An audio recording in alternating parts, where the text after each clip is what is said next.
Hello welcome dear students. So last lecture में हमारा plant first chapter 11th biology का, ठीक है, लिविंग वर्ल्ड कंप्लीट हो गया था, जिसमें हमने डिफरेंट डिफरेंट चीज़ें सीखी कि क्या ग्रोथ एक डिफाइनिंग फीचर है, कि रिप्रोडक्शन एक डिफाइनिंग फीचर है, या कॉन्शियसनेस, मेटाबॉलिज्म, उनके बारे में हमने पढ़ा। उसके बाद हमने पढ़ा डाइवर्सिटी कितनी ज़्यादा है, 1.7 to 1.8 मिलियन, जो कि डिस्कवर करी जा चुकी है, लेकिन अभी तक वैसे रोबर्ट में के हिसाब से एस्टिमेट लगाया जा रहा है ओवरऑल 7 मिलियन के आसपास डाइवर्सिटी है, ठीक है।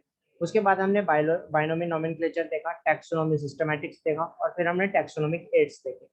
उसके अलावा हमने यहाँ पे species, genus, family, order, class, phylum, division, kingdom, ये भी पढ़ा हमने कि किस सीक्वेंस में हमें इसे ध्यान रखना है, और कॉमन कैरेक्टर्स कहाँ घटते हैं बढ़ते हैं, और नंबर ऑफ सिमिलैरिटीज वो कहाँ बढ़ती घटती हैं, ठीक है, वो हमने सब देखा यहाँ पे।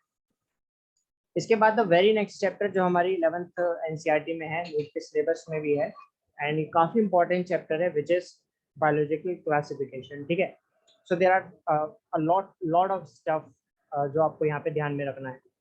तो let's start discussing it line by line from the NCERT itself. So since the dawn of civilization, okay, so since the dawn of civilization, there have been many attempts to classify living organisms. It was done instinctively, not using the criteria that were scientific, but born out of a need to use organisms for our own use. जैसे कि organisms का हम खुद अपने लिए use करें, जैसे कि लैक्टोबैसिलस, आपको पता हो, कर्ड, थोड़ा सा दही का जामन हमारे घर में आता है, तो उसे रात भर छोड़ दिया जाए, ठीक है, दूध में डाल के। So early in the morning हम देखते हैं उसकी दही जम गई, ठीक है, obviously at a certain temperature, for food, shelter and clothing. हमने डिफरेंट वैरायटीज में उनको बैक्टीरियाज को अपने फेवर में यूज किया। एरिस्टोटल, एरिस्टोटल को फादर ऑफ बेसिकली बायोलॉजी कहा जाता है। एरिस्टोटल फादर ऑफ बायोलॉजी, ठीक है। तो इसी को मैंने सिंप्लीफिकेशन के लिए एक इसके लिए टेबल बनाई है, जिसमें आपको सारे ये ढंग से याद हो जाएंगे, ठीक है। तो चलिए उस पर हम चलते हैं, and let's study that. So here it is. Biological classification. Let's start one by one. Okay. So here we see that biological classification. First of all, the scientist came is Aristotle. Aristotle को हम क्या कहते हैं? Father of biology. Father of biology. Specifically बोला जाए तो इन्हें हम कह सकते हैं Father of zoology.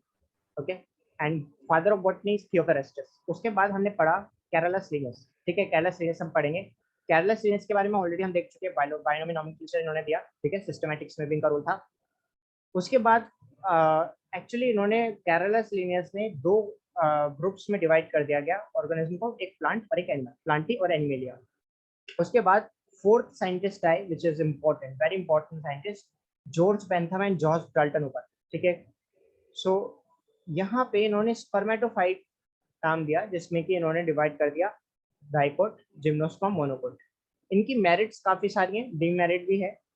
मेरिट्स में आ गया नेचुरल था इनका, क्योंकि इन्होंने जो देखा ऑब्जर्वेशन के बेस पे सारा दे दिया, एंड क्लासिफिकेशन, ठीक है। यहाँ पे जो इनका इन्होंने मोर्फोलॉजिक बेसिकली फ्लोरल कैरेक्टर्स को इम्पोर्टेंस दी, ठीक है, इसको फ्लोरल कैरेक्टर्स को यहाँ पे इन्होंने इम्पोर्टेंस दी। वेजिटेटिव, एक होते हैं वेजिटेटिव कैरेक्टर और एक होते हैं फ्लोरल कैरेक्टर, तो इन्होंने किसको इंपॉर्टेंस दी यहाँ पे? फ्लोरल कैरेक्टर को। किसने? George Bentham and George Dalton ऊपर। तो स्पर्मेटोफाइटों को डाइकोट, जिम्नोस्पर्म, मोनोकोट्स में इन्होंने डिवाइड कर दिया, एंड नेचुरल था, ऑब्जर्वेशन बेस्ड था। डीमेरिट क्या थी? इन्होंने करेक्ट पोजीशन नहीं रखी, ठीक है, फाइलोजेनी इंक्लूड नहीं करी। लास्ट लेक्चर में हमने डिफाइन भी करा था फाइलोजेनी क्या होती है, इवोल्यूशनरी स्टडी, इसके हिसाब से इन्होंने नहीं रखा, इसको ध्यान नहीं दिया, इसको फाइलोजेनी को। तो फाइलोजेनेटिकली क्या होना चाहिए था? जिम्नोस्पर्म, फिर डाइकोट और फिर मोनोकोट। इनके हिसाब से डाइकोट, जिम्नोस्पर्म, मोनोकोट, तो पोजीशन गड़बड़ हो गई, इस वजह से ये फेल हो गए। नेक्स्ट आए AW आइटलर, जिन्होंने जिनका क्लासिफिकेशन फर्स्ट फाइलोजेनेटिक क्लासिफिकेशन के नाम से जाना जाता है। इन्होंने क्योंकि फाइलोजेनी इंक्लूड कर ली, इन्होंने बेसिकली जो ऑर्गेनिज्म है उसको, प्लांट्स को क्रिप्टोगैम्स और फेनरोगैम्स में डिवाइड कर दिया।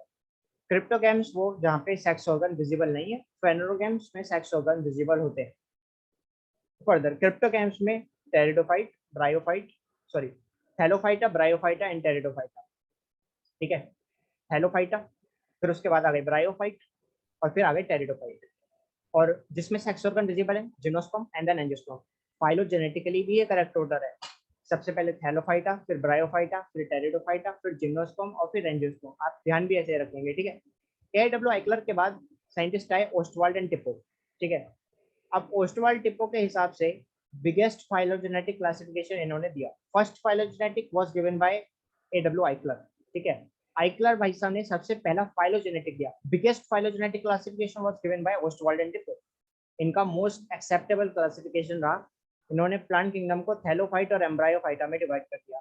थैलोफाइट जिनमें एम्ब्रियो नहीं होता, और एम्ब्रायोफाइटा, देखिए थैलोफाइटा इन्होंने बिल्कुल अलग कर दिया। और उसके बाद एम्ब्रायोफाइट्स में रख दिया, एम्ब्रियो प्रेजेंट है। एम्ब्रियोफाइट में भी दो चीज हो गई, जिसमें एट्रेकियाटा और ट्रैकियोफाइटा, ठीक है।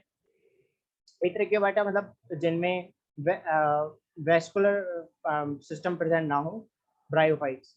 और ट्रैकियोफाइट्स में सारे वेस्कुलर आ गए, जिसमें आ गए आपके टेरिडोफाइट, जिम्नोस्पर्म और एंजियोस्पर्म, ठीक है। टेरिडोफाइट, जिम्नोस्पर्म और एंजियोस्पर्म। आगे हम देखते हैं आर.एच. व्हिटेकर। इनका 5 किंगडम क्लासिफिकेशन था। 5 किंगडम क्लासिफिकेशन इन्होंने 1969 में ये दिया।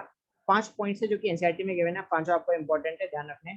Cell structure, thallus organisation, mode of nutrition, reproduction, phylogenetic relationship, ठीक है। उसके बाद कार्ल वुड 6 किंगडम क्लासिफिकेशन दिया इन्होंने।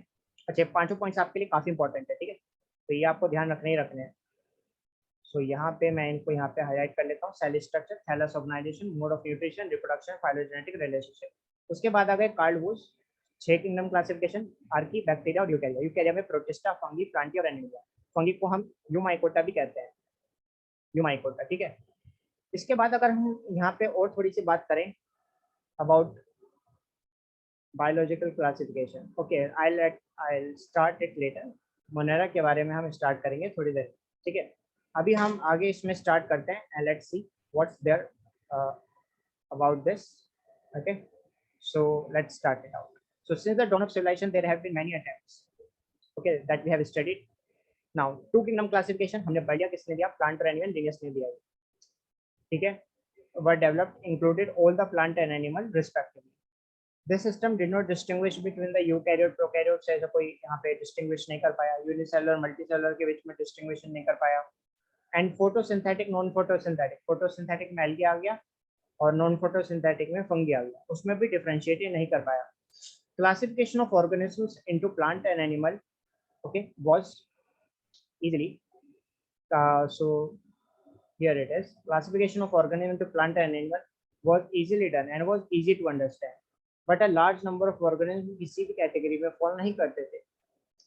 So the two kingdom classification used for a long time was found inadequate, उसे unappropriate, inadequate माना गया, क्योंकि उसमें कई सारी पॉसिबिलिटीज नहीं आ पा रही थी, ठीक है। इस वजह से फिर कौन आया, हमने देखा उसमें A.W. आइक्लर, ठीक है, ओस्टवाल्ड टिपो, A.W. आइक्लर। उससे पहले कौन है, George Bentham, George Dalton Hooker. George Bentham, George Dalton Hooker की डीमेरिट क्या थी कि उन्होंने पोजीशन गलत दे दी थी, फाइलोजेनी इंक्लूड नहीं करी थी। उसके बाद कौन आए, उसके बाद आए A.W. आइक्लर, जिन्होंने फर्स्ट फाइलोजेनेटिक क्लासिफिकेशन दिया, करेक्ट फाइलोजेनी दी, और biggest phylogenetic classification was given by Oswald and Tippo. So beside gross morphology, a need was also felt for including other characteristics like जैसे कि cell structure, nature of cell wall, mode of nutrition, habitat, method of reproduction, evolutionary relationship, phylogeny। इसका मतलब क्या हो जाता है, evolutionary study का मतलब क्या हो जाता है, phylogeny, phylogeny, ठीक है। Classification system for the living organism have hence undergo several changes over time. Obviously, there are so many scientists came over, and finally R.H. Whittaker का सबसे अच्छा माना गया, ठीक है। Though plant and animal kingdom have been a constant under all the different systems, the understanding of what group organism be included under these kingdoms have been changed. The number and nature of other kingdoms have also been understood differently by different scientists over time, ठीक है। चलिए इसमें आगे start करते हैं। अब ये table है जो आपको ध्यान रखनी है, will discuss this table at the last, ठीक है, जब हमारा पूरा चैप्टर खत्म हो जाएगा, will discuss it later, okay. So now let's study the next thing, the very next thing, okay, या R.H. Whittaker 1969, the very important year जो कि आपको ध्यान रखना ही रखना है। R.H. व्हिटेकर 1969 5 किंगडम क्लासिफिकेशन दिया, जिसमें कि Monera, protista, fungi, Plantae, Animalia को इन्होंने क्लासिफाई करा। और यहाँ पे क्या क्या इंक्लूड करा, cell structure number 1, body organization, number 2, mode of nutrition, reproduction, number 4, and phylogenetic relationship, number 5. ये पांचों चीज इन्होंने इंक्लूड करी। यहाँ पे टेबल बना रखे जो हमें ध्यान भी रखने हैं, ठीक है। चलिए इसमें आगे बढ़ते हैं अब हम। सो या let's study this table now. Sorry, let's move ahead of it and let's start studying the three domain system जो कि हम ऑलरेडी डिस्कस कर चुके हैं, ठीक है। So here it is. So three domain system have been proposed that the kingdom Monera is into two domains, leaving the remaining eukaryotic kingdom in the third domain.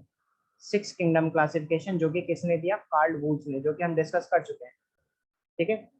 Karl Woese six kingdom classification, you will learn about it detail in higher classes. So अभी याद करने की जरूरत नहीं है आपको, आप यही ध्यान रख सकते हैं सिक्स किंगडम क्लासिफिकेशन था। साइंटिस्ट कौन थे जरूरी नहीं है, बस कार्ल वूज थे, मैंने आपको वो दिखा दिया था नोट्स में। एंड आर्की, बैक्टीरिया और यूकैरिया, इन तीन में इन्होंने डिवाइड किया गया था, ठीक है। सो अब आगे बढ़ते हैं इसमें हम।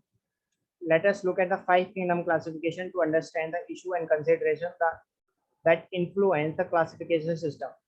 Earlier classification system include bacteria, blue-green algae, fungi, mosses, sponge, gymnosperm, angiosperm, and the plants. The character that unified this whole kingdom was that the all organisms included had a cell wall in their cell. This placed together groups which widely defined in. So where we are, yeah.